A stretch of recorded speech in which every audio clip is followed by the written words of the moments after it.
36 po. Anong pangalan? Jason. Jason. Taga saan? Sa Laya po. Okay, saan nagtatrabaho? Sa Paper Dime. O baka may gusto kayo shoutout doon. Shoutout po sa jowa ko na sa Qatar. Ay, mapapanood ka na sa Qatar. Yes.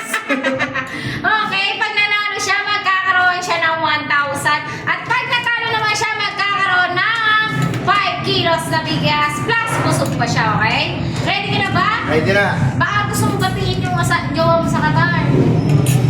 Hi, May. Alam mo na yan. Ang sweat. Okay. Ready ka na ba? Ready na po. Okay. Yung mga sili at 100 pesos, okay? Okay, ready? Timer start now. Okay, sa lahat ng gustong sumali dito sa aming mga pa-challenge, mag-like and follow and share lang po tayo at mag-comment po kayo para naman ma-line up po namin kayo sa aming mga pa-challenge. Chichikinin niya rin kaya yung aming agila.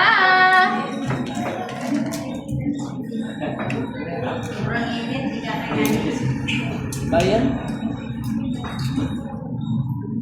Ay, may yan. Balik mo yan. Okay, nung linggo, nung pa-challenge kami eh. 3 ang panalo. 1 lang ang talo.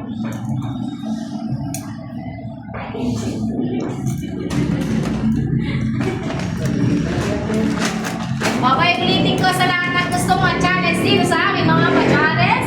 Mag-like and follow and share lang po tayo. At nang at po namin kayo dito sa aming mga pa-challenge.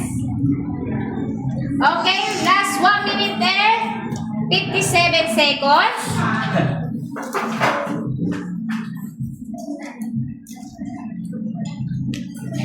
Mainit na. Naniniwala ka ng mainit yung lomi. Mainit yung lomi. Ayun ang pinakamasarap na lomi, yung Batangas ni Pare Koy na lomi na mainit. Kasi yung challenge, yung mainit. Okay, last 1 minute and 30 seconds.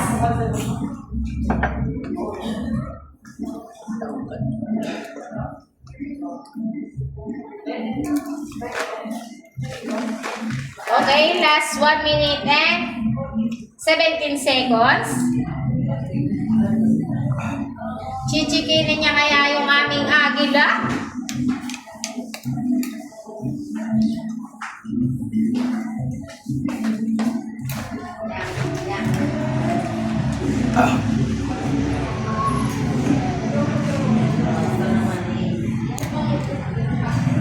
Okay, last 50 seconds.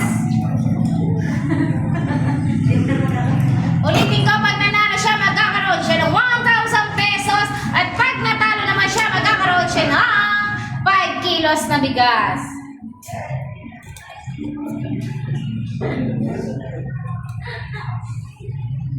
Mainit. Ang init daw talaga, sobrang init. Paano ka magmamalaki ng jowa mo sa Qatar? Pagin ka, ano ng mugas. Ito pala. Okay, last 10 seconds. 9, 8, 7, 6, 5, 4, 3, 2, 1. Time is up. Parang mainit. Mainit. Okay, dahil dyan, nanalo siya ng 5 kilos na bigas. Okay. Thank you pa rin po, ma'am. Okay. Salamat po sa bigas. At least naka